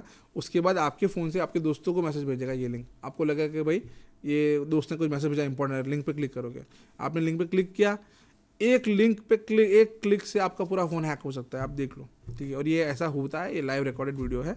सो एक लिंक, कोई भी एक लिंक आती है, आपको हमेशा कभी भी कोई भी अननोन पर्सन खास करके कोई भी टाइप की लिंक भेजता है, चाहे वो व्हाट्सअप पे हो, फेसबुक पे हो, इंस्टाग्राम, कहीं पर भी हो, कोई भी बंदा कहीं पर भी आपको एक लिंक भेजता है, कभी उस लिंक पे क्लिक मत करना। मैं तो कहता हूँ पहचान के लोग करते हैं उसको भी मत करना, ठीक है। सो वो लिंक, एक लिंक पे जस्ट एक क्लिक काफ़ी है आपका फ़ोन हैक करने के लिए, आपका लैपटॉप हैक करने के लिए, आपका बैंक अकाउंट खाली करने के लिए। अब तो ऐसा हो गया, एक कॉल आते हो, आप कॉल उठाते हो, कॉल इसी से उठाए ना, 5 सेकंड के अंदर आपका फ़ोन हैक या फिर आपका बैंक अकाउंट हैक और आपके अकाउंट से पैसे चोरी। ऐसे भी केसेस देखने को मिल रहे हैं आजकल, एक कॉल उठाया आपने, अकाउंट में से पैसे चोरी हो गए। सो ऐसा भी हो सकता है, वो कैसे होता है वो बताऊंगा मैं आपको आगे। बट यस, ऐसा सीरियस थिंग। सो कोई भी अननोन लिंक आपको कोई भेज रहा है फेसबुक में, व्हाट्सअप में, कहीं पर भी, कभी भी उस पर लिंक पे क्लिक मत करो और उससे बचने का ट्राई करो, ठीक है। फिर दूसरा एक और देखो, ये एक और वापस वैसा ही एक है वीडियो, उसमें आप देख सकते हैं, ये एप्लीकेशन इंस्टॉल किया, दैन ओपन लिंक हुआ, व्हाट्सअप गायब हो गया ऑटोमेटिकली, एंड ये दूसरा एप्लीकेशन। सो व्हाट्सअप हमने देखा ये सिग्नल है, सिग्नल में भी तो मतलब कोई भी लिंक क्यों ना, कहीं पर भी क्यों ना हो, आपका फ़ोन हैक हो जाएगा, आपके फ़ोन से ये सारे मैसेज चले जाएंगे और आपके फ़ोन से फिर दूसरे लोग को जाएंगे। तो आप विक्टिम बनोगे, आप एक साथ 400 500 लोगों को भी लेके जाओगे, बिकॉज नॉर्मली आपके फ़ोन के अंदर 2000 कॉन्टैक्ट होते हैं, राइट। सो अगर आपके उसमें चलो 1000 नहीं 500 लोगों के पास भी व्हाट्सअप का फ़ोन नंबर हो, राइट। आपके फ़ोन में 2000 कॉन्टैक्ट है, उसमें 500 लोगों के व्हाट्सअप है, आपके फ़ोन में एक लिंक गया, 500 लोग ऑटोमेटिकली विक्टिम बन गए, राइट। तो इस तरीके से एक की जगह 500 लोग, एक का 5 गुना, राइट। तो आपका अकाउंट हैक हो सकता है 500 गुना। सो ये बहुत नॉर्मल कॉमन अटैक्स हैं, ये सब हो रहे हैं, व्हाट्सअप हैकिंग और मोबाइल हैकिंग बहुत आराम से हो रहा है आजकल। इवन आपने सुना हो पेगासस स्पाईवेयर बहुत फेमस हुआ था बीच में, जहाँ पे एक कंपनी है NSO करके, जो इजराइल बेस्ड कंपनी है, जो एक मेलवेयर बनाती है, वायरस बनाती है, स्पाईवेयर बनाती है, जो किसी पे भी आपको स्पाई करना, आप उसको यूज़ कर सकते हो। आपको खाली उसको एक व्हाट्सअप कॉल करना है, लिंक भी नहीं भेजना है। व्हाट्सअप पे आपने कॉल किया, उसने कॉल उठाया, व्हाट्सअप कॉल, तो उसका फ़ोन हैक हो जाएगा। आप उसके आपके सारे डाटा, पूरे फ़ोन का सारे डाटा आ सकते हैं, आपके पास आ जाएगा। तो ये पेगासस स्पाईवेयर इसका नाम था मेलवेयर का। एंड ये बहुत फेमस हुआ जब पता चला कि इंडियन गवर्नमेंट्स के बहुत सारे वेल नोन लोगों के और बहुत सारे पॉलिटिशियंस के और बहुत सारे जो न्यूज़ मीडिया चैनल के रिपोर्टर्स हैं, उनके फ़ोन हैक हुए थे, व्हाट्सअप हैक हुए थे या फ़ोन हैक हुआ था using this Pegasus spyware malware, right. So इसका इस्तेमाल करके ये फ़ोन अकाउंट्स ये सब हैक हुए थे। सो इसलिए ये फेमस हुआ था। निटविजन इजराइल बेस्ड कंपनी जो ये बनाती है, ऐसे बहुत सारे सॉफ्टवेयर बनाते हैं कंपनी वहाँ की, एंड खासकर NSO भी बहुत बनाती है। बहुत ईजी है किसी का फ़ोन हैक करना। सोचो आप व्हाट्सअप में आपको कॉल आया, आप सोचोगे यार होगा किसी का कॉल, उठाते बात करते हैं, और आपका फ़ोन हैक हो गया, आपको पता भी नहीं चला, नहीं, राइट। सो ऐसे भी इंसिडेंट देखने को हमें मिले हैं रिसेंटली। फिर है स्मार्ट कार हैक। सो अभी हम लोग जो मैं बात बता रहा था, मैं बोल रहा था कि भाई स्मार्ट कार भी हैक हो सकती है। जितनी ये स्मार्ट है, जितना स्मार्ट चीज़ें हैं, वो हैक आराम से हो सकती है। तो स्मार्ट कार हैक की बात करते हैं तो आप देखोगे यहाँ पर कि जितनी भी नई कार्स आ रही स्मार्ट कार, उसके अंदर आप देख सकते हो अलग अलग टाइप के जो डिवाइसेस हैं जो कार के अंदर होते हैं, अब वो इंटरनेट अनेबल्ड या फिर इलेक्ट्रॉनिक डिवाइसेस हैं, और उससे हम लोग ट्रैकिंग ये सब हम लोग कर सकते हैं। तो आप देखोगे कि पर्सनल डेटा सिस्टम के अंदर होता है, की है आपका जो की फॉब है। सो एक्चुअली अब उसका पहले कैसा था कि कार में चाबी डालो एंड देन उसमें दरवाजा खुलेगा, देन आप कार में वापस चाबी डालो, गाड़ी खुलेगा, ऐसा। अभी ऐसा है लिटरली, आप कार के पास आ रहे हो, ऑटोमेटिक कार ओपन हो जाएगा आपके लिए, ठीक है। और बाद में अब वो कार की चाबी की ज़रूरत नहीं है, आप गाड़ी में आ गए, आपके पास वो चाबी जेब में ही है, आपने गाड़ी में चाबी डाली ही नहीं, ऑटोमेटिकली आप गाड़ी पे वहाँ बटन है सिर्फ स्टार्ट करोगे, गाड़ी चलोगे, बिना चाबी के आप कार यूज़ कर सकते। लेकिन अगेन इट्स अ की ओनली, जो आपके पास जो चाबी है कार का, इट्स चाबी ही है, लेकिन एक्चुअल चाबी नहीं है, एक्चुअल की नहीं है जिसमें आप गाड़ी में डालोगे और गाड़ी चालू करोगे, ऐसा नहीं होता, राइट। तो अभी ये जो की है ना, उसके अंदर से रेडियो फ्रिक्वेंसीज निकलती है, ठीक है। जैसे आप अभी नॉर्मल कार होगी, अभी नई कार, तो उसमें आप बटन दबाते हो, कार लॉक होता है, सॉरी कार लॉक होता है अनलॉक होता है, राइट, बटन दबाओ कार लॉक हुआ, बटन दबाओ कार अनलॉक हुआ। अब ये जब लेट्स से अगर आप ये कर रहे हो और मैं आजू बाजू में कहीं खड़ा हूँ तो मेरे पास एक डिवाइस है इसका हम लोग यूज़ करके हम लोग एक्चुअली ये जो रिक्वेस्ट आती है इसे बेसिकली रिक्वेस्ट ओनली, ये आपकी फ्रिक्वेंसी रिक्वेस्ट होती है, उसको मैंने कैप्चर कर लिया, कार खोलने का कार बंद करने का मैंने कर लिया। आप चले गए वहाँ से, मैं वापस आया आपकी कार के पास आया, बटन दबाया, आपकी गाड़ी खुल गई, अनलॉक हो गया, उसको मैं रिले अटैक कहते हैं उसको हम लोग, बटन दबाया गाड़ी खुल गई आपकी, गाड़ी में मैंने अपना मैं लेके बैठ गया मेरा वो डिवाइस, और आपकी गाड़ी अब उसमें चाबी की ज़रूरत है नहीं, सो वो स्टार्ट बटन दबाओ, गाड़ी चालू हो गई और मैं गाड़ी लेके निकल गया। तो ये भी अभी इस रिसेंटली ऐसे इंसिडेंट देखने को मिले हैं यूएस के अंदर, बहुत कॉमन हो गया, अब गाड़ी चोरी हो रही है आपके घर में, सबको पता भी नहीं है, राइट। सो ऐसे भी ये डिवाइसेस आते हैं कार हैकिंग के, और ये हो सकता है। सो एक मेरे पास वीडियो है बट टाइम है नहीं अपने पास इतना, बट थोड़ा मैं ऊपर से आपको मैं दिखाता हूँ कि एक हैकर, ये दो हैकर है, इन लोगों ने कार हैकिंग करके बताया कैसे हम स्मार्ट कार हैक कर सकते हैं। सो ये बंदा ये गाड़ी चलाएगा एंड वो दो लोग हैं जो हैकर है वो कहीं और दूर बैठ के ये कार हैक कर सकते। देखो ये बंदा हैंडल भी नहीं यूज़ कर रहा है, उनकी गाड़ी हैक हो गई। अभी ये फ्री वे पे गाड़ी चला रहा है ये भाई, एंड अब ये दोनों कहीं और घर पे बैठे बैठे गाड़ी कार हैक करके बताएंगे। It's not the first time I've driven a car while it's being attacked by these two hackers. But in 2013, they were in the back to report sending the same sort of attacks remotely. And I have no idea what they might do. धीरे-धीरे automatically अब चीजें बदलेंगी। I've seen him, so first we're going to turn the fan on him. Yeah, let's turn the fan on, see if he even knows. सब उसमें जो car का fan है, AC वाला fan, उसका स्पीड बढ़ा दिया उन लोगों ने। Something just turned on all the fans and AC and stuff. AC stuff चालू हो गया ऑटोमेटिकली, उसने कुछ नहीं किया। Started small. Oh my god. There's a picture अब of उन्होंने वो Charlie and जो Chris स्क्रीन आता है यहाँ पे in कार में स्क्रीन, उसने वो हैक कर लिया उन लोगों ने और अपना फोटो यहाँ डाल दिया। But as I drove down the interstate, things started getting unpleasant and very loud. अब एकदम म्यूजिक सिस्टम चालू हो गया, उसने चालू नहीं किया, वो हैकर ने चालू कर दिया, वो बंद कर रहा है, नहीं हो रहा है। फिर ऑटोमेटिकली ये चालू हो गया अगेन, उसने चालू नहीं किया, वाइपर चालू हो गया automatically. Do it. Kill the engine. अब वो गाड़ी बंद कर रहा Killing है, the engine right now. Killing the engine, गाड़ी बंद, इंजन बंद कर दिया, अब गाड़ी बंद हो रही है धीरे धीरे। सो आप जो देख सकते हो कहाँ घर पे बैठे बैठे दो हैकर मिलके एक स्मार्ट कार कहीं और जहाँ चल रही है वहाँ हैक कर सकते हैं। I turned on my hazard lights, but I was still stuck in the right lane with no shoulder to escape onto. So I think he's panicking. He's not gonna be able to hear us with that radio. so आप देख सकते हो ऐसे car hack हो सकती है। exposed. सो इस तरीके से कार हैक करके इन्होंने लाइव बताया। सो आप सोच सकते हो, सो ऐसा ये एक कार नहीं है, जीप कंपनी की कार थी, लेकिन ऐसे बहुत सारी कार, कोई भी कार ले लो स्मार्ट कार आज, चाहे वो जीप की हो, मर्सिडीज हो, BMW हो, टेस्ला हो, कितनी भी महंगी कार क्यों ना हो, हज़ारों करोड़ की कार क्यों ना हो, वो हैक हो सकती है। स्मार्ट कार है, इंटरनेट है, हैक हो सकती है, ठीक है। सो कोई भी कंपनी कार क्यों ना हो, अभी आजकल कार भी ऐसी आती है, जहाँ पे मैंने पढ़ा था एक बीच में कार कहीं घूम रही थी, सो उसमें लिखा था car new, latest car new car था, लिखा था पीछे इंटरनेट इनसाइड। तो हम लोग कहते हैं इंटरनेट इनसाइड नहीं है, ये हैकर इनसाइड है। हैकर बाय डिफ़ॉल्ट इसमें आ गया, राइट। अगर इंटरनेट आ रहा है तो हैकर भी पहुंच ही जाएगा, राइट। सो लिटरली कोई भी स्मार्ट कार है आज आप लेके घूम रहे हो, आपको लगता है यार स्मार्ट कार लिया है मैंने, और एक्चुअली हैकर हैक कर सकता है, चोरी भी हो सकती है, आपको पता भी नहीं चलेगा, ठीक है। इसी तरीके से और बात करूँ मैं आपको, तो अभी लेटेस्ट जो हम लोग यूज़ करते हैं ड्रोन्स, राइट। सो ड्रोन हैकिंग भी हो सकती है, ठीक है। नॉर्मली हम लोग ड्रोन्स यूज़ करते हैं अलग अलग जगह पर अलग तरीके से, खेती के लिए भी यूज़ होता है, सर्वेलेंस के लिए यूज़ होता है, बॉर्डर पे हम लोग यूज़ करते हैं drones.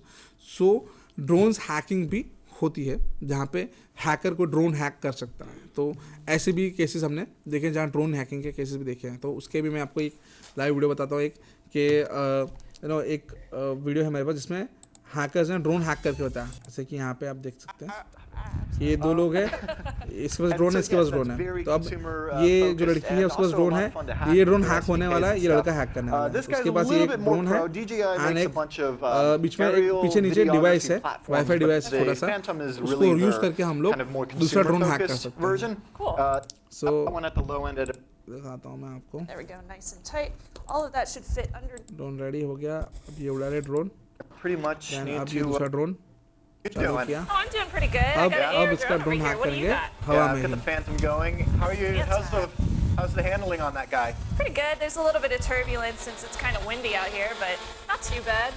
I actually find that if I put the Phantom above the Parrot, it'll totally knock it down. What? Yeah. Oh! गया That? उसका ड्रोन हैक कर लिया एक्चुअली और ड्रोन बंद कर दिया It's got a fail safe. It replay reboots. Attack But not for long. Actually, this is what I was talking about. Look at this. Oh, that's not even cool. सो वो replay जो अभी मैं बता रहा था रिप्ले अटैक, सो उसका इस्तेमाल करके वो ड्रोन था उसको रिबूट कर दिया, बंद कर दिया, तो ड्रोन बंद हो गया, ठीक है। सो ऐसा भी हो सकता है ड्रोन हैकिंग। सो ऐसा कोई चीज़ नहीं है आज के ज़माने में, आज के दिन में, कि जो हैक नहीं हो सकता, ठीक है। सो ये हैक हो सकते हैं, अटैक हो सकते हैं।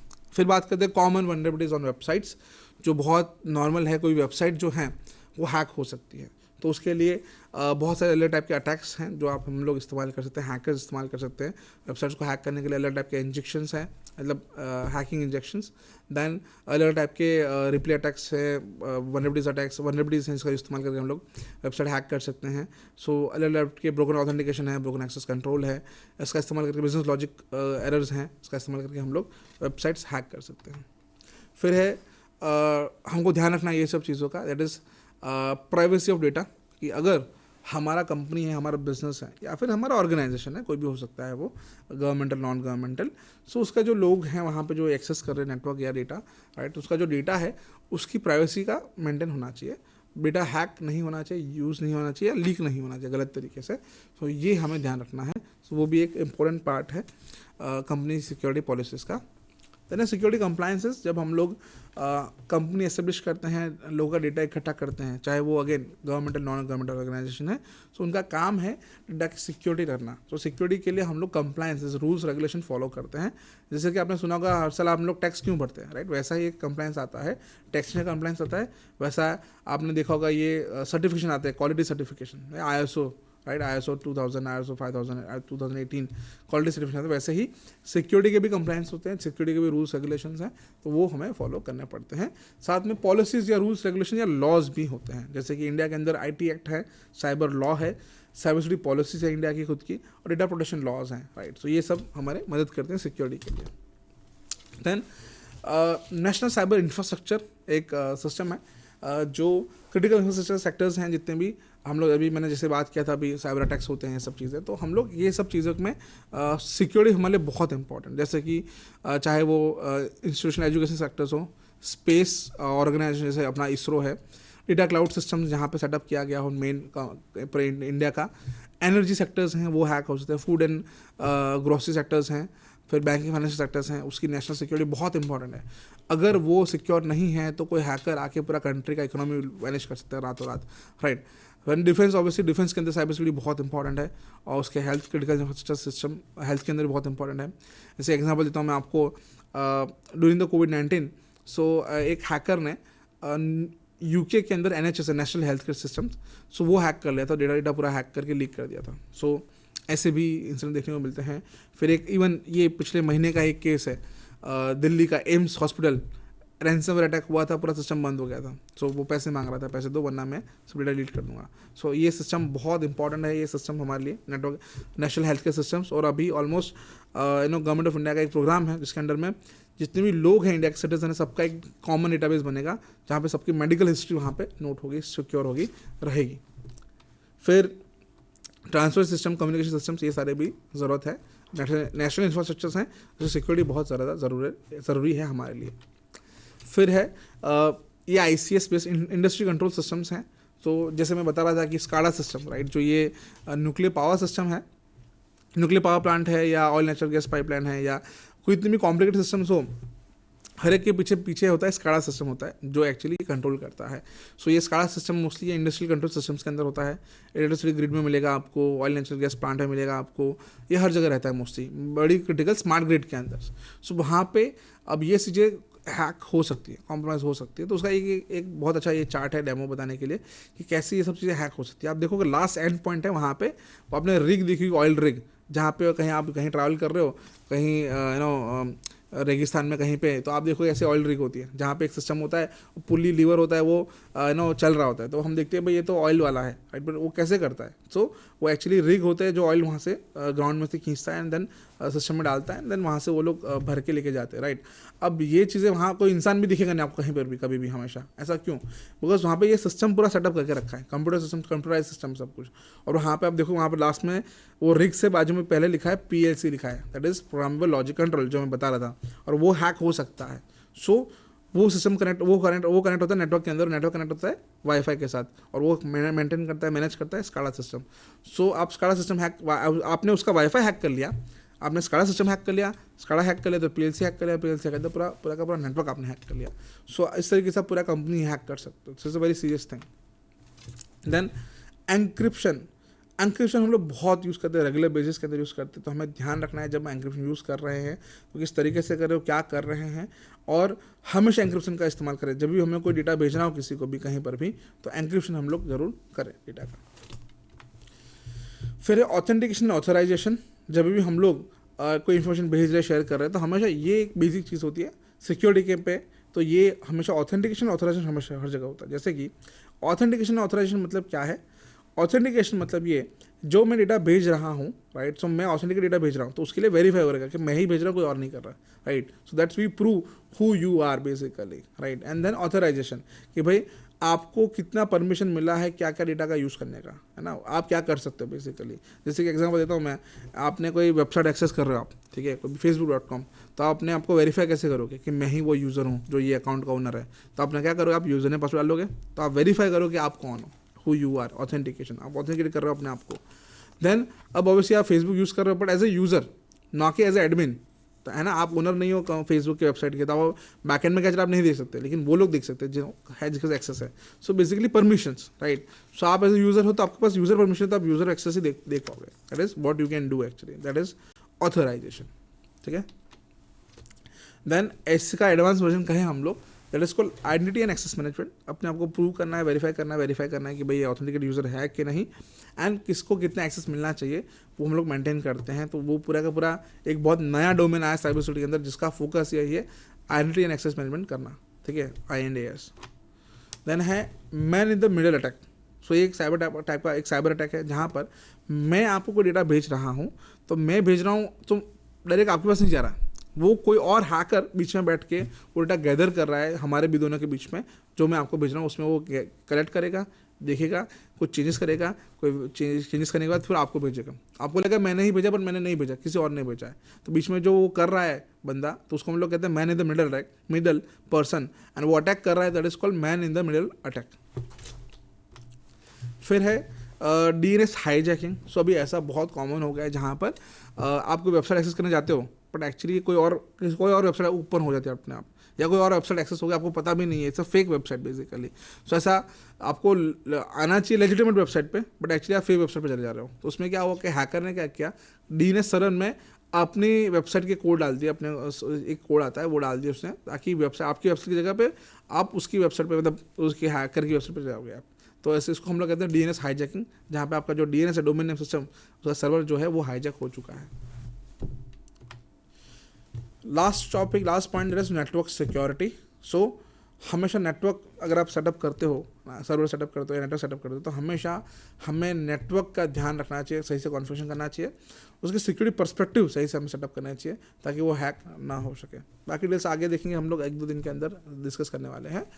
सो ये जो हमारा पहला पार्ट था, सो वो आज हम अभी ख़त्म होता है, अभी और भी है, आज के दिन में हम लोग 2-3 और सेशन लेने वाले हैं। सो इसमें आपको कोई भी टाइप का क्वेश्चंस हैं, आपको कोई क्वेरी है, कोई डाउट्स हैं जो आज अभी तक हमने अभी कवर किया है, तो आप हमें पूछ सकते हैं। आपको नंबर एक नीचे मिल रहा है, टेलीफोन टोल फ्री नंबर, तो उससे आप फ़ोन करके हमें कॉल कर सकते हैं और मुझसे क्वेश्चन पूछ सकते हैं। कोई क्वेरी है तो वी कैन डिस्कस इट।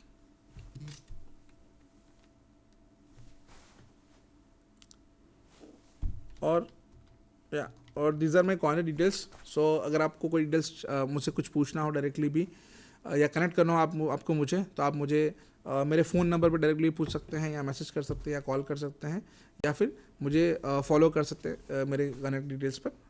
मैं फेसबुक, ट्विटर, इंस्टाग्राम, लिंक्डइन पे हूँ, और मेरा ईमेल एड्रेस भी है, आप मुझे वहाँ पे भी ईमेल कर सकते हैं।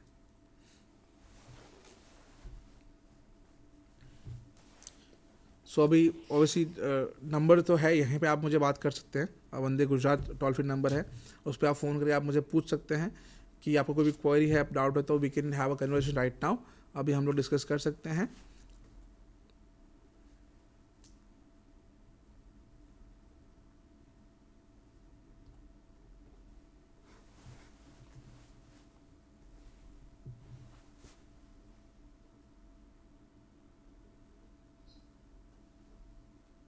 ओके, सो कोई बात नहीं, अगर कोई कॉल नहीं आ रहा है कोई टेंशन नहीं है, अभी आज के दिन में और भी हमारे पास टाइम है।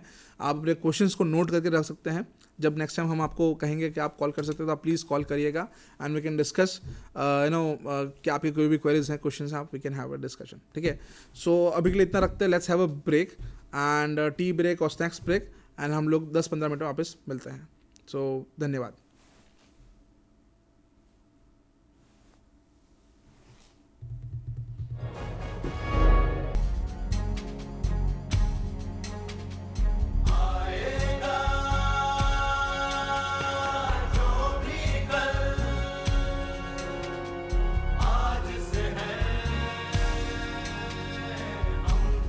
Yeah.